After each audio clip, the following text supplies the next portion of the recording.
안녕하세요. 재무정보 시스템 상강, 정보 시스템 프로젝트 관리에 대해서 시작하도록 하겠습니다. 이번 강의 시간에는 프로젝트 관리자가 되기 위해서 필요한 능력들에 대해서 이야기해 보도록 하겠습니다. 또한 프로젝트의 초기와 계획, 실행, 종료의 과정에 걸쳐서 프로젝트 관리자에게 요구되어지는 능력과 거기서 필요한 활동들을 이야기하도록 하겠습니다. 그리고 Critical Path Scheduling이라고 하는 핵심 경로 스케줄링의 의미를 설명하고 그것과 연관되어져서 간트 차트와 네트워크 다이어그램의 작성에 대해서 이야기하겠습니다. 이 프로젝트 관리를 진행함에 있어서 사용되어지는 상용 프로젝트 관리 소프트웨어가 있는데요. 일반적으로 마이크로소프트의 프로젝트를 많이 사용하는데 이것들이 어떻게 도움이 되어지는지에 대해서 이야기하도록 하겠습니다. 파인밸리 퍼니처라는 미국의 가구 업체를 통해서 이곳은 목재 가구 업체인데요. 이 사례를 갖고 각 챕터를 진행해 나가게 됩니다. 이 기업은 미국에 존재하고 있고요. 또한 목재 가구를 제조하고 판매하는 회사입니다. 이 회사가 1990년대에 세 가지의 컴퓨터 시스템을 도입을 하였습니다. 쉽게 생각을 하시면 서로 다른 플랫폼의 소프트웨어를 사용하는 시스템을 도입을 하였는데요. 이것들을 예전에는 파일 시스템 상에서 사용을 하다가 이제는 데이터베이스와 연계된 환경으로 변화를 하여야 하는데 그 사례를 갖고 챕터를 진행해 나가게 됩니다. 그림 3-2에 보시면 오더를 관리하는 주문 처리 부서와 회계를 담당하는 회계부서, 그 다음에 페이롤, 급여를 담당하는 급여부서가 있습니다. 각각 사용하는 시스템은 주문 처리 시스템, 또한 송장 시스템, 급여 시스템을 사용하는데요. 각각 프로그램은 A, B, C, A, B 등의 프로그램 등을 사용하고 주문을 처리하는 오더 파일링 시스템의 경우 고객 마스터 파일, 재고 마스터 파일, 그리고 2월 주문 파일, 회계부서의 송장 시스템, 인보이싱 시스템의 경우에는 재고 가격 파일, 커스터머 마스터 파일, 고객 마스터 파일, 그리고 페이롤을 담당하는 페이롤 시스템의 경우 인플로이 마스터 파일이라고 하는 직원 마스터 파일을 사용하게 됩니다. 결국 주문 처리 부서의 고객 마스터 파일을 회계 부서에서도 사용을 하고요.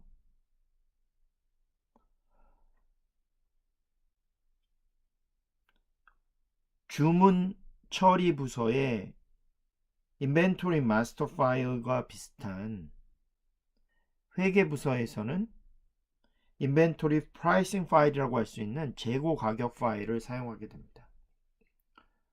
이 그림에서 보시는 것처럼 각 부서의 시스템이 하나는 윈도우 기반으로 개발이 되어지고 또 하나는 유닉스 기반으로 개발이 되어지고, 또 하나는 애플, iOS 기반으로 개발이 되어졌다고 한다면 서로 같은 데이터 파일을 서로 다른 이기종의 시스템이 서로 다른 포맷으로 관리가 되어지고 있는 상황이 되어집니다. 다시 이야기하면 하나의 데이터베이스 시스템에서 공통으로 관리되어져야 될 데이터 파일들이 서로 다른 이기종의 컴퓨터 시스템화에서 서로 다른 포맷으로 관리가 되어지는 것을 보실 수가 있고요. 이것은 서로 다른 이기종의 컴퓨터들이 시스템들이 운영되어지기 위해서 미들웨어가 필요로 하는 환경이라고 하는 것을 여러분들이 파악하실 수가 있습니다.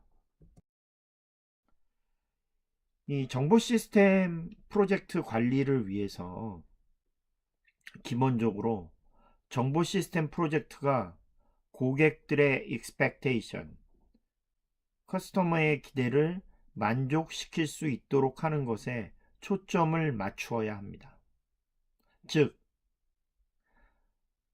우리가 계획했던 예정된 시점에 결과물이 제공되어져야 되고요. 또 여러 가지 constraint들, 제약 조건들에 따라서 요구사항들을 모두 만족을 시키는 것이 필요하다라고 하는 것을 고려하셔야 됩니다. 이때 이 프로젝트 관리자는 일반적으로 시스템 애널리스트, 시스템 분석가가 그 역할을 수행하게 되고요. 이 프로젝트 관리자에게 요구되어지는 다양한 스킬들이 있는데요. 그 스킬들은 우선 관리, 매니지먼트, 또 리더십, 그리고 기술적인 스킬, 그리고 어떤 갈등을 조절하는 conflict management, 그리고 고객과의 관계를 가져가는 커스터머 릴레이션십의 스킬이 필요로 되어집니다. 이 프로젝트 관리자는 또한 프로젝트의 플래닝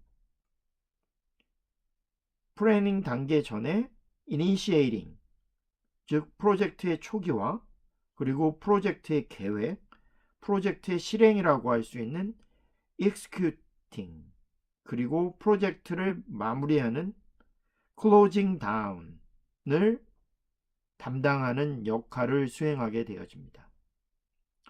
이 프로젝트 관리자가 아까도 갖춰야 되는 능력들 중에 매니지먼트 능력, 관리의 능력이 있고, 또 프로젝트를 진행하면서 이 프로젝트의 팀원들을 제대로 이끌고 나가야 되는 리더십이 필요한데요. 이때 이 리더십은 이 프로젝트를 진행하면서 발생하는 여러 가지 conflict, 갈등을 관리하는 conflict management하고도 관련이 되어집니다. 이 conflict management는 이 프로젝트 팀 안에서 발생하는 conflict을 매니지 해야 되는 부분도 있고요. 아까 말씀드렸던 customer relationship, 고객을 관리함에 있어서 고객과 발생하는 conflict을 또 관리할 수 있는 능력도 필요합니다. 그리고 구체적인 여러 가지 문제를 해결할 수 있는 능력이 필요한데요. 쉽게 얘기하면 여러 가지 기술적인 문제라든지 혹은 실질적으로 발생하는 프로젝트와 관련된 문제들, 이런 것들을 해결하는 능력이 요구되어진다고 여러분들이 이해하시면 됩니다. 기본적으로 아까 말씀드렸던 것처럼 이 프로젝트를 진행하면서 여러 가지 산출물들, 딜리버러블들이 나오게 되어지는데요. 이런 것들은 사실은 시스템 서비스 리퀘스트라고 하여서 이러한 시스템이 우리에게 필요하다라고 하여서 나타나는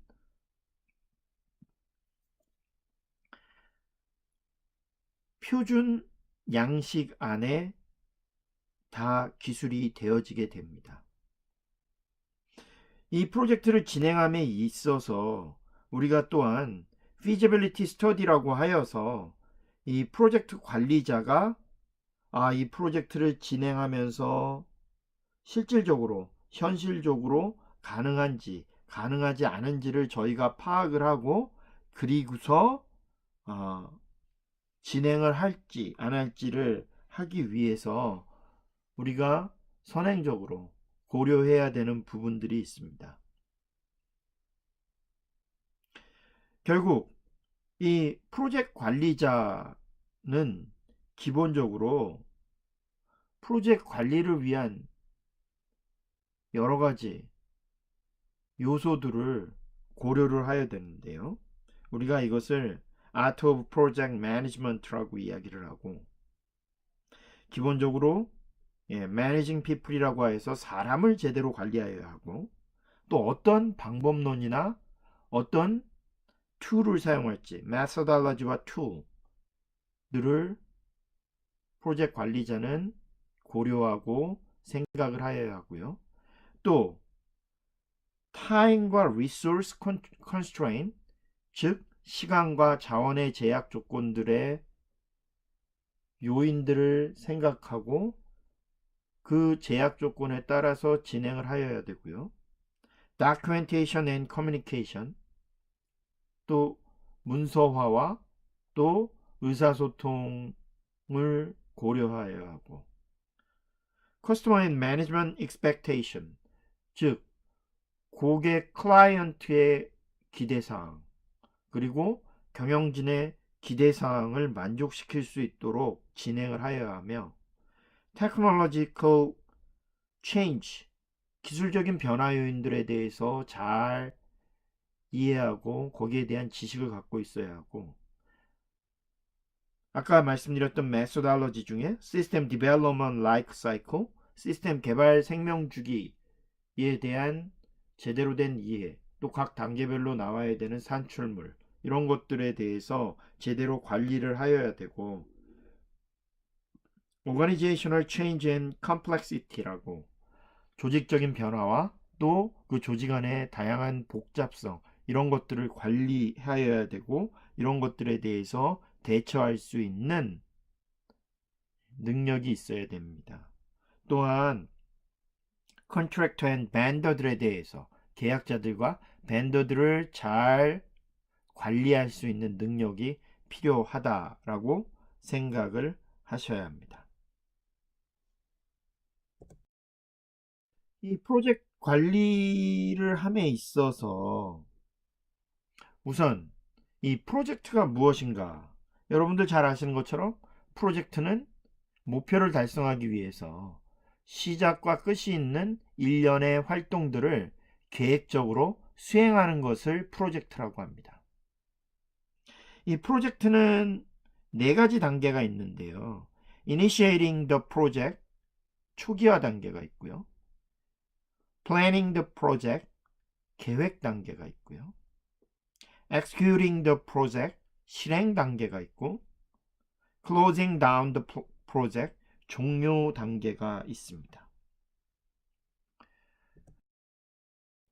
프로젝트 이니시에이션, 프로젝트 초기화 단계는 첫 번째로 프로젝트 이니시에이션 팀을 구성하여야 됩니다. 즉 프로젝트 초기화 팀을 구성을 하고요. 또한 클라이언트, 고객과의 관계를 수립하게 됩니다. 그래서 relationship with the customer를 저희가 수립하여야 되고요. 또한 프로젝트 이니시에이션 플랜이라고 하는 프로젝트 초기화 계획을 수립하여야 됩니다. 그리고 매니지먼트 프로시저라고 하는 관리 절차를 수립하고요. 그리고 프로젝트 매니지먼트 인바이러먼트 앤 프로젝트 워크북이라고 해서 프로젝트 관리 환경과 프로젝트 작업집을 준비하여야 합니다.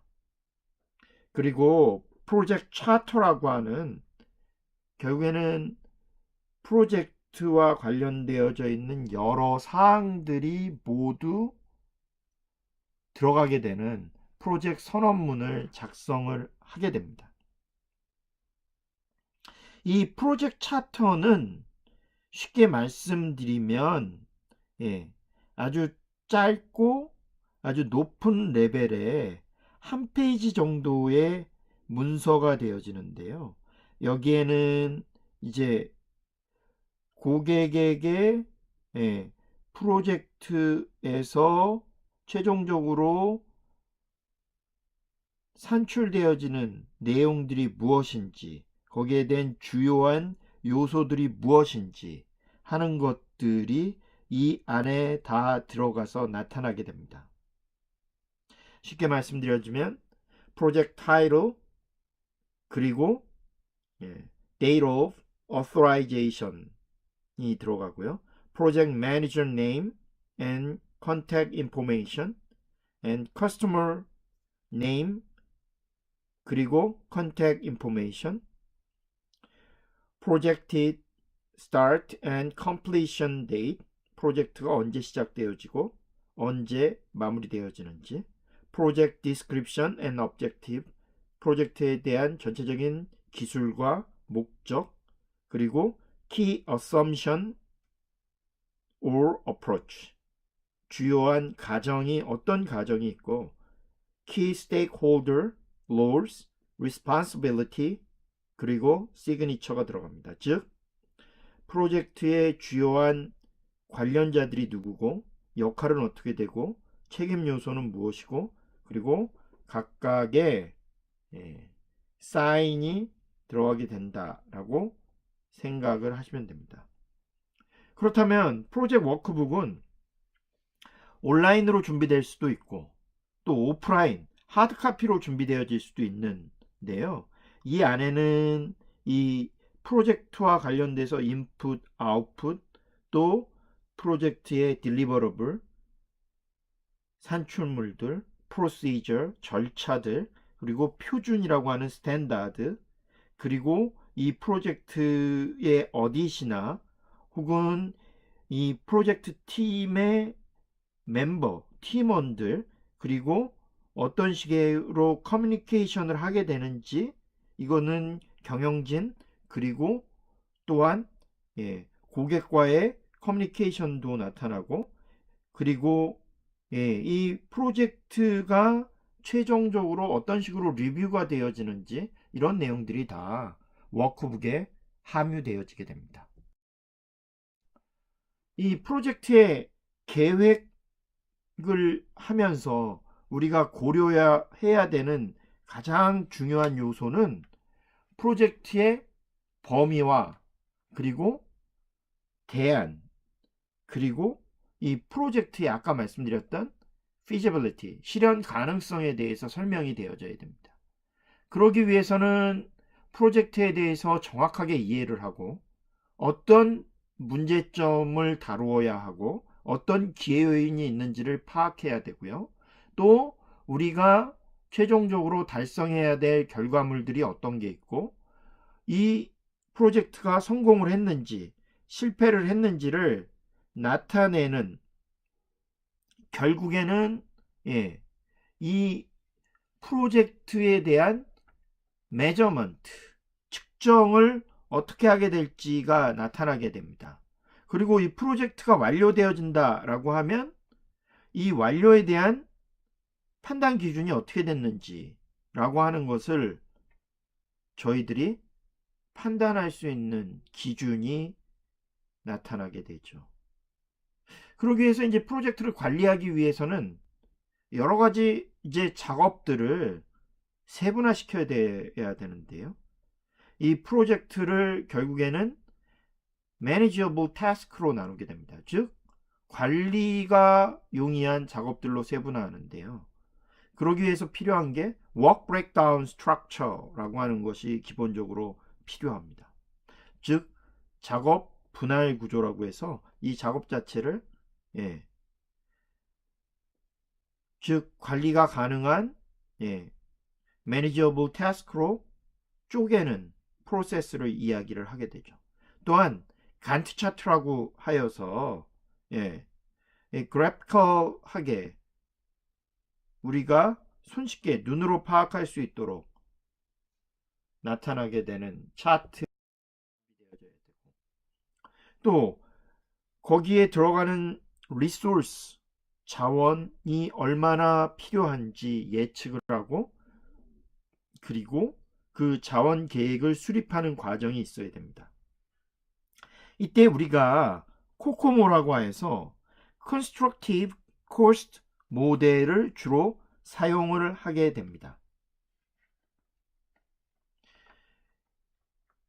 그리고 일정 계획을 수립하게 되는데 이 일정 계획의 수립은 간트 차트와 네트워크 다이어그램을 이용을 해서 우리가 수립을 하게 되는데 즉 프리리미너리 스케줄을 간트 차트와 네트워크 다이어그램을 활용을 하여서 작성을 하게 됩니다. 그리고 의사소통 계획을 수립하는데 즉 커뮤니케이션 플랜을 수립하게 됩니다. 고객이나 팀멤버, 관리자 간의 의사소통 절차를 설정하고 또 어떤 식으로 보고서, 리포트를 만들고 배포하게 될지 그것들에 대해서 유형이나 형태는 어떻게 될지 정의를 하게 되고 얼마만큼의 프리퀀시, 빈도에 따라서 작성을 할지 이런 것들을 저희가 결정을 하게 됩니다. 이 페이지 표 3-2를 보시면 나와 있지만 프로젝트 팀들의 의사소통 방법들이 있는데요. 우선 이제 여러분들 보시는 것처럼 기본적으로 우리들이 프로젝트 워크북 결국에 프로젝트 작업집을 통해서 커뮤니케이션 할 수도 있고요. 아니면 우리가 이제 회의를 통해서 저희가 프로젝트를 진행할 수도 있습니다. 미팅이죠. 그리고 세미나나 워크숍을 통해서 커뮤니케이션을 할 수도 있고요. 프로젝트 뉴스레터라는 것을 통해서 진행할 수도 있고 혹은 프로젝트의 상황을 나타내는 스테이터스 리포트를 통해서도 그 다음에 아주 여러가지 특정한 내용들을 담는 세부사항 문서라고 할 수 있는 Specification Document를 통해서 혹은 Minute of Meeting을 통해서 혹은 블래틴 보드라고 해서 게시판을 통해서 아니면 각각의 아주 작은 메모나 혹은 우리가 간단한 브라운백 런치 도시락 회의 같은 걸 통해서 할 수도 있고요. 홀웨이 디스커션이라고 해서 결국에 복도에서 만나거나 그럴 때 우리가 비공식적으로 만나면서 툭툭 한 마디 두 마디 던지면서 비공식적인 논의를 통해서 또 커뮤니케이션이 이루어지게 됩니다. 또 프로젝트 계획을 저희가 진행하게 될 때 중요한 것 중에 프로젝트 표준 및 절차를 결정을 해야 되는데요. 그게 어떤 스탠다드를 갖고서 어떤 프로시저를 따라서 진행을 할 것인가 하는 것들을 우리가 이야기를 해야 됩니다. 프로젝트 스탠다드와 프로시저를 정하고요. 그리고 여러분들 잘 아시는 것처럼 각 프로젝트를 진행함에 있어서는 위험 요인이 있습니다. 그래서 리스크를 저희들이 파악을 하고 아이덴티파잉 하고요. 그리고 그 리스크를 평가, 측정을 해야 되는데 assessing risk. 결국에는 이 위험의 원천이 어디고 또 이 위험의 결과로 어떤 결과들이 나오게 될지를 우리가 평가하고 예측을 해야 되겠죠.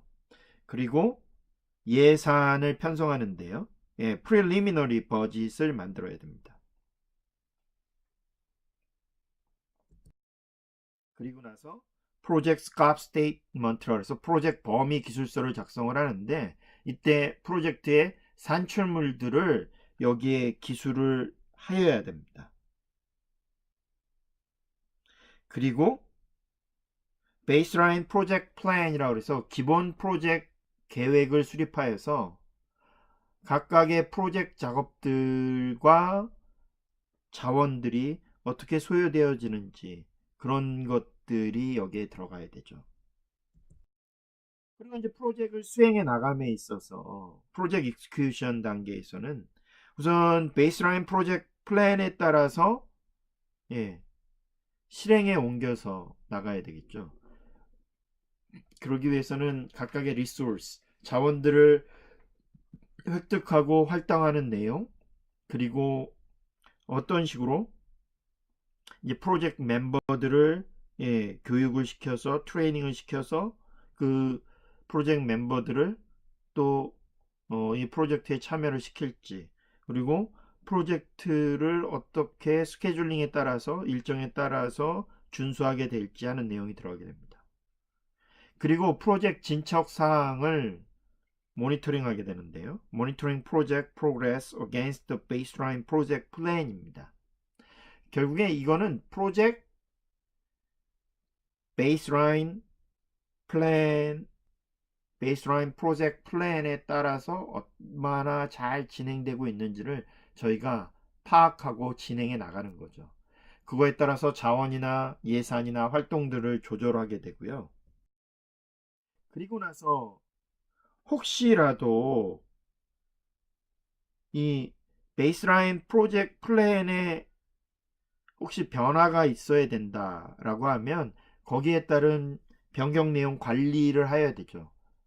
그래서 우리가 이제 스케줄링에 따라서 진행하지 못한다 그러면 slip completion date, 혹은 우리가 어떤 에러나 오류 이런 것들이 발생을 해서 다시 프로젝트를 진행해야 된다거나, 그래서 bungled activity 때문에 다시 진행해야 되는 작업이 발생하는 경우, 혹은 우리가 알지 못하게 인력의 변화가 발생을 한다든지, 그러니까 아프다든지, 혹은 그만둔다든지, 혹은 인력이 혹시라도 어떤 문제 때문에 더 이상 투입이 안 된다든지, 이런 것들의 변화에 대처하고 우리가 파악하지 못했던 새로운 활동이 프로젝트를 진행하면서 발생할 수 있습니다. 그렇다 그러면 거기에 따라서 또 변화 관리를 해나가는 것이 필요합니다. 그리고 나서는 프로젝트 워크북을 관리하는, 메인테이닝 하는 과정이 필요하게 됩니다. 그리고 프로젝트 단계별로 해서 상황에 대해서 커뮤니케이션이 이루어져야 됩니다. 결국에 이 프로젝트의 결과가 어떻게 되고, 그 다음에 계획은 어떻게 됐는데 거기에 따라서 어떻게 진행이 되어지고 하는 정보나 이런 것들이 바로바로 제대로 의사소통이 이루어져야 되는 거죠. 아까 말씀드렸던 것처럼 그 커뮤니케이션이 이루어지는 방법은 프로젝트 워크북에서부터 홀웨이 디스커션까지 여러 가지 방법을 통해서 이루어집니다. 그리고 이제 프로젝트 클로징 다운 단계, 프로젝트 종료 단계인데요. 이 종료는 모든 요구사항들이 만족이 되어져서 자연스럽게, 내추럴하게 종료되어지는 경우가 있고요. 그러니까 내추럴 터미네이션이죠. 그렇지 않고 그런 요구사항들이 제대로 만족되어지지 않아서 언내추럴하게 터미네이션 되어지는 경우가 있습니다. 쉽게 얘기하면 프로젝트가 중간에 중단되어지는 경우와 같은 경우가 있게 되는 거죠. 이때 우리가 중요한 것 중에 하나는 프로젝트를 마무리함에 있어서 기본적으로 프로젝트 리뷰가 제대로 이루어져야 됩니다. 그러기 위해서는 문서화라든지 이런 게 이루어져서 어떤 식으로 프로젝트가 잘 진행이 되어졌고 잘 안 되어졌고 그런 내용들이 잘 기술이 되어져야 돼서 복귀가 되어지면서 마무리되어져야 되고요. 그리고 이제 프로젝트와 관련해서 이제 여러분들 잘 알고 있는 것처럼 인사평가가 이루어져야 됩니다. 다시 얘기하면 이 프로젝트가 제대로 진행이 되어지는데 누구누구가 굉장히 큰 역할을 했다라고 하면 그 사람한테는 농공행상과 같은 리워드나 인센티브가 부여되어야 되고요. 그렇지 않은 경우에는 오히려 인사상의 불이익이나 그런 게 발생할 수 있도록 하여야 되겠죠. 그다음 이제 프로젝트 사후 검토를 할 때 이때 이제 프로젝트의 각각의 목표에 따라서 이 프로젝트가 제대로 관리되고 진행이 되어졌는지 프로젝트 딜리버러블 그리고 프로젝트 프로세스 이런 것들을 제대로 우리가 살펴보면서 프로젝트가 제대로 됐구나 제대로 진행이 안 됐구나 혹은 프로젝트의 개발 프로세스 같은 것들을 우리가 모두 살펴보아야 됩니다. 그리고 이제 closing the customer contract인데요. 고객과의 계약을 종결하는 단계입니다. 이때 우리가 중심을 둬서 생각해야 되는 것은 이 프로젝트가 고객의 요구사항을 다 만족시켜서 자연적으로 잘 종결이 되어지는지 고객과 처음 작성했던 계약 내용에 대해서 제대로 만족이 되어지지 않았는지 그거에 따라서 이 프로젝트가 성공을 했는지 실패를 했는지 하는 것들을 저희가 살펴볼 수 있게 됩니다. 이때 프로젝트에 대한 스케줄링이나 계획들을 제대로 나타내어주는 방법이 첫 번째로는 이제 간트 차트를 이용하는 게 있고 네트워크 다이어그램을 이용하는 게 있습니다. 간트 차트와 같은 경우는 비교적 간단한 프로젝트나 큰 프로젝트의 부분들을 보여주는 데 유용하고요. 개별 작업의 시작일과 완료일을 나타내 주게 됩니다. 네트워크 다이어그램은 각 활동들의 선후 관계를 포함한 활동들의 순서를 보여주게 됩니다. 그림에서 보시는 것처럼 간트 차트의 경우에는 각 프로젝트의 일들을 태스크 단위로 쪼개서 태스크의 이름이 나타나고요. 그 다음에 그 듀레이션, 기간이 얼마가 되는지가 나타나고 시작일이 언제고 마치는 날짜가 언제인지가 나타나고 그리고 이 프로젝트를 진행함에 있어서 우리가 혹시라도 슬랙 타임, 프리 슬랙이 얼마나 있는지를 살펴볼 수 있게 됩니다. 여기 보시면 유저 다큐멘테이션 단계에 약 2.5주 정도의 프리 슬랙이 발생하는 것을 보실 수가 있습니다. 그리고 이 뒷페이지를 보시면 이제 네트워크 다이어그램인데요. 이 네트워크 다이어그램은 보시는 것처럼 각 단계 태스크들이 이름이 나타나고 언제 시작일이고 언제 마무리되는지 마지막 날짜인지가 나타나고요. 또한 이 프로젝트의 선후 단계가 어떤 게 먼저 이루어져야 되고 어떤 게 나중에 이루어져야 되는지 하는 것들이 나타나고 각 순서들을 저희가 살펴볼 수 있게 되어져 있는 게 네트워크 다이어그램입니다. 네트워크 다이어그램. 그렇게 되면 이제 우리가 이 간트 차트와 네트워크 다이어그램은 보시는 것처럼 우선 간트 차트는 작업 기간을 시각적으로 보여주고 작업들 간의 시간 중복을 나타내주며 여유 시간, 슬랙 타임을 보여주는데요. 네트워크 다이어그램은 작업들 간의 선후 관계를 포함한 의존 관계를 시각적으로 보여주고요.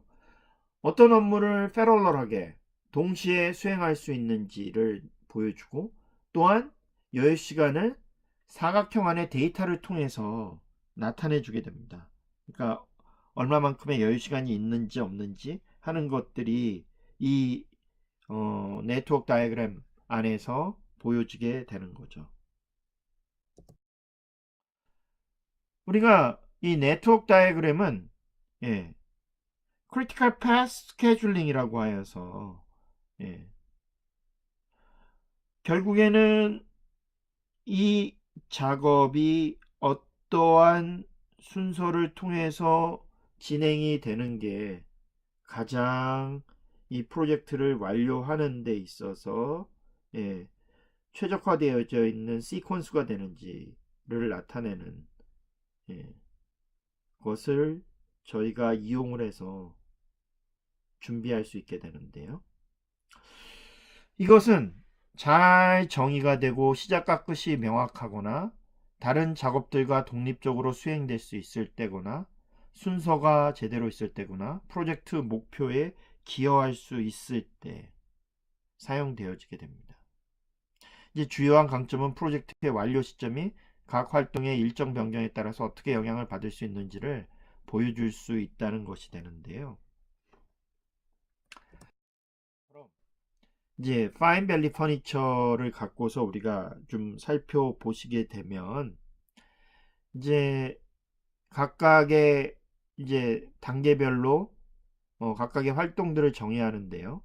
처음에 이제 요구 사항을 수집하는 requirement collection이 있고요. 두 번째로 화면 설계, 스크린 디자인이 있고, 세 번째로 리포트 설계, 리포트 디자인이 있고, 그리고 데이터베이스 설계, 데이터베이스 디자인, 그 다음에 이제 유저 다큐멘테이션이라고 해서 사용자 문서 생성, 그리고 이제 프로그래밍 단계인 소프트웨어 프로그래밍이 있고, 그리고 테스팅 단계인 시스템 테스팅, 마지막으로 인스톨레이션, 시스템 설치 단계로 나누어지게 됩니다. 각 활동에 대해서 예상 소요 시간을 계산하는 게 우리가 프로그램 이밸류에이션 리뷰 테크닉 퍼트라고 하여서 보시는 것처럼 ORP로 쓰여져 있는데 O는 여러분들 보시는 것처럼 Optimistic Completion Time for an Activity고요. 결국에는 낙관적으로 파악했을 때 얼마 만에 시간이 들어가는지, P는 Pessimistic Completion Time for an Activity라 그래서 비관적으로 생각했을 때 어느 정도의 시간이 들어가는지, R은 Realistic Completion Time for an Activity라고 해서 현실적으로 어느 정도 시간이 들어가는지, 그거에 따라서 우리가 이제 예상 시간 Expected Time for Completion for an Activity를 계산할 수 있습니다. 보시는 것처럼 그러니까 요구 수입 단계 Requirement Collection 단계에서는 Optimistic 하게는 한 주, Pessimistic 비관적으로는 9주, Realistic 현실적으로는 5주입니다. 그러면 이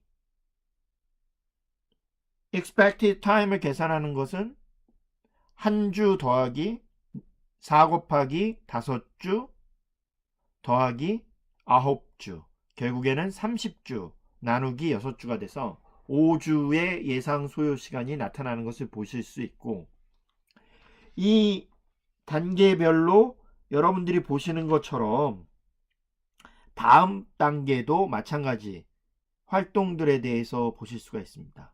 여기 이제 SPTS 프로젝트 예상 시간 계산 결과라고 되어 있는데, SPTS는 Sales Promotion Tracking System의 약자입니다. Sales Promotion Tracking System 프로젝트를 진행할 때 그 예상 시간이 얼마가 되는지 나타내고 있습니다. 그리고 각 활동들의 선후 관계가 나타나게 되는데요.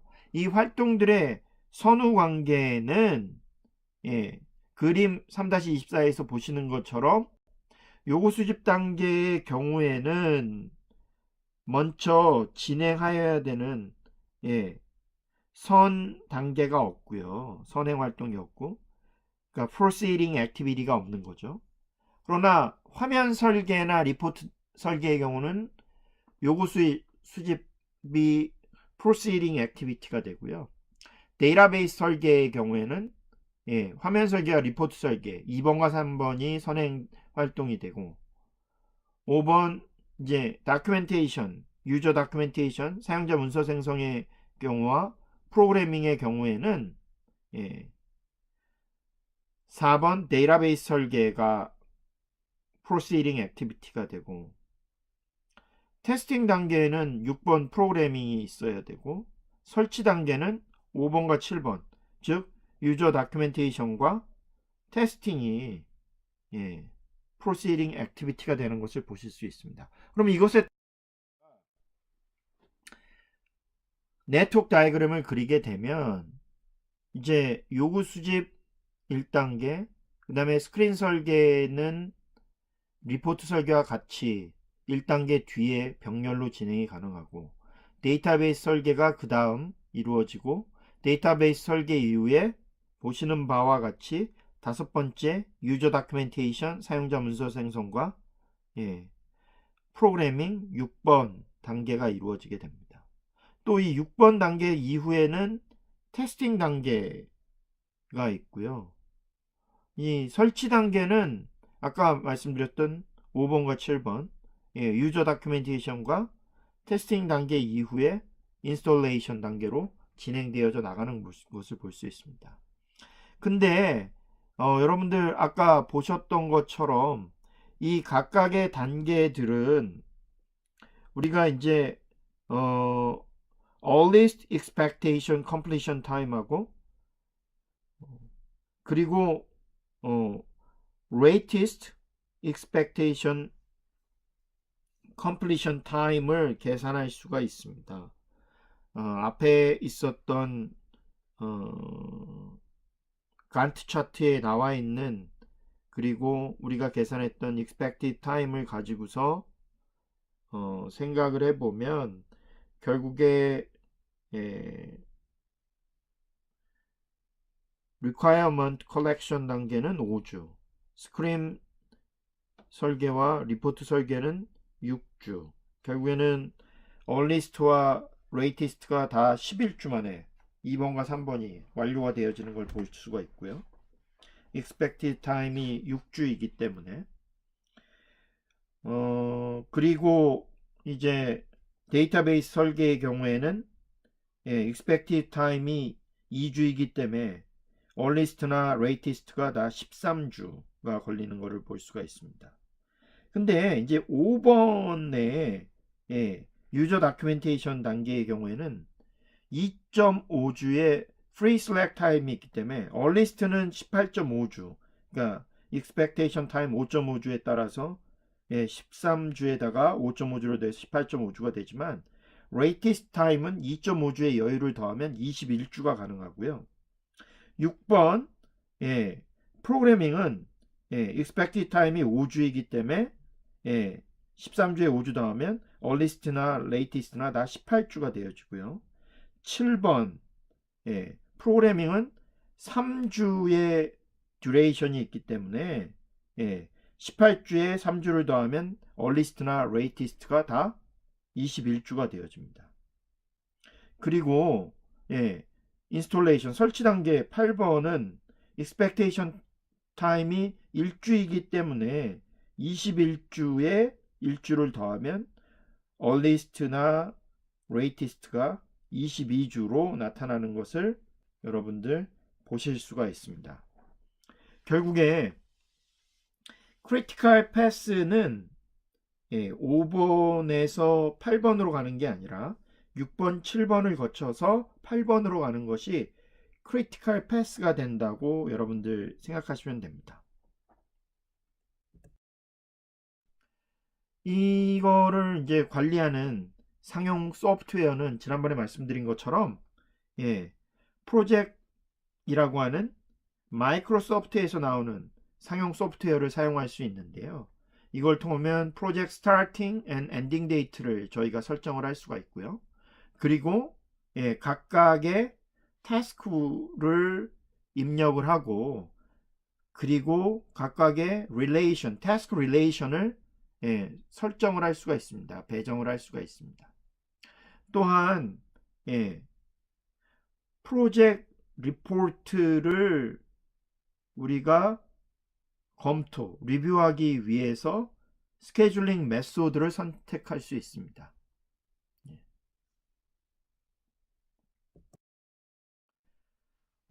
이번 장에서는 저희가 유능한 프로젝트 관리자가 되기 위해서 갖춰야 할 능력들을 살펴보았고요. 또 프로젝트 관리자의 활동을 초기화, 계획, 실행, 종료로 살펴보았으며 간트 차트와 네트워크 다이어그램에 대해서 살펴보았고, 또 MS 프로젝트와 같은 상용 프로젝트 관리 소프트웨어에 대해서 이야기해 보았습니다.